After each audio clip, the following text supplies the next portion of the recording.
Good day everyone.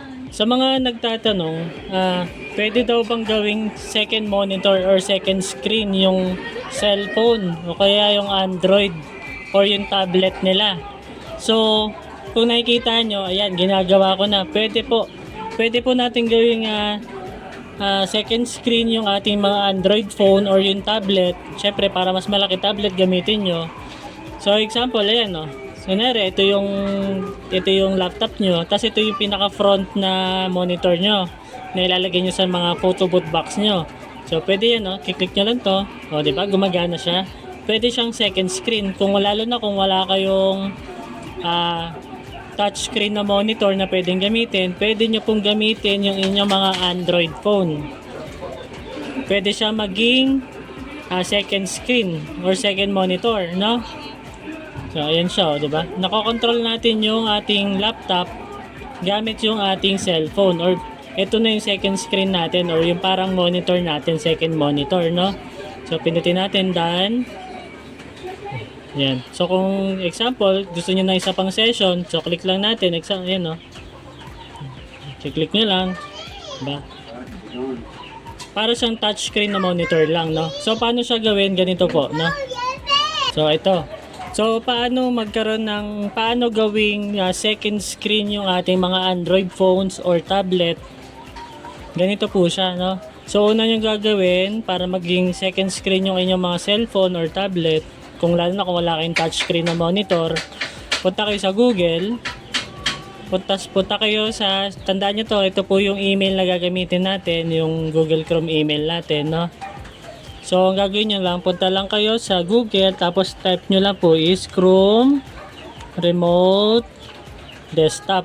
So, yan po yung makikita nyo, then enter nyo lang po. Punta kayo sa Chrome Remote Desktop na yan.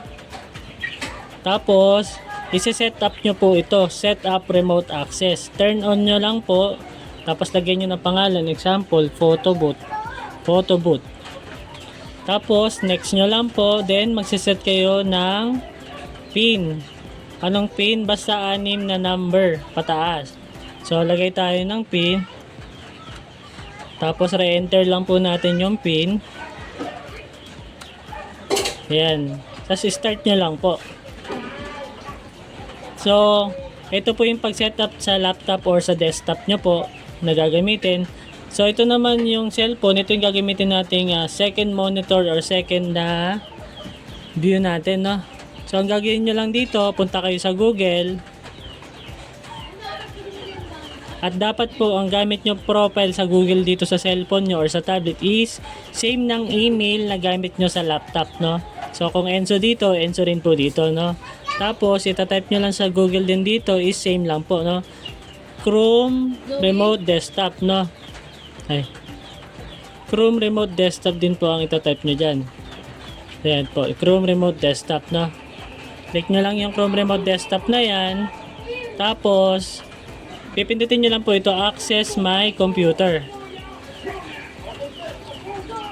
Ayan, so pag na-access nyo po yan, kung napapansin nyo kanina, gumawa kayo sa desktop nyo ng photo booth na device, no? So dito, pag tinignan nyo po, meron na po agad yan, no? Pag in-open nyo yung Chrome Remote Desktop, click nyo lang po yan, tapos magko-connect na po yan sa laptop nyo. So, antayin natin. Tapos maghihingi siya ng PIN. Kung ano yung nilagay nyo sa PIN sa laptop or sa computer nyo, yun na po yung ilalagay nyo dito, no? 6. Tapos, okay nyo lang po. Tapos, antayin natin, no? Connecting na siya, ayan. Antayin lang natin mag-connecting. Ayan. Kaya pag ganyan na po itsura nung inyong cellphone or yung Android nyo po, is connected na po yan sa laptop nyo. Ayan. So para ma-full screen nyo po yung yung sa cellphone or sa tablet nyo, pindutin nyo, tanggalin nyo muna tong sa baba, yung keyboard ito. Tapos para matanggalin sa taas naman, pindutin nyo po itong part yung may kamay po, no? Ayan. Ito po pala yung itong may pin sa gilid, no? Ayan. Ayan. Tapos pindutin nyo po ulit itong drop down. At pindutin nyo po itong square sa gilid. Magpo-full screen na po yan. Ayan. So example, i-open natin yung ating photo booth, no? Ayan. So ito yung desktop natin. Kung napapansin nyo, kung ano yung nakikita nyo sa desktop nyo, ito rin yung nakikita sa cellphone or sa tablet, no?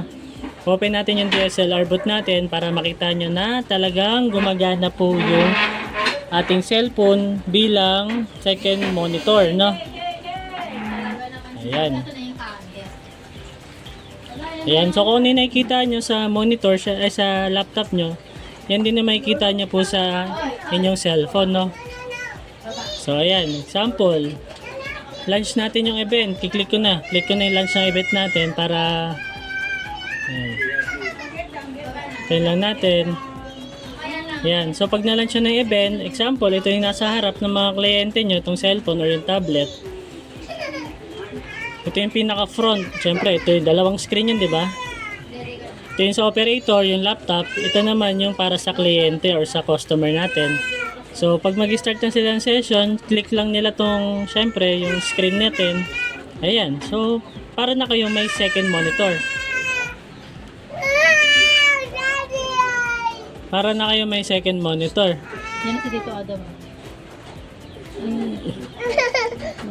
Ayan. Ganun lang po kadali mag-set up ng cellphone or tablet para maging ating second monitor. Lalo na kung medyo pricey kasi yung monitor na touchscreen. So, pwede natin gawin nating second screen yung ating cellphone.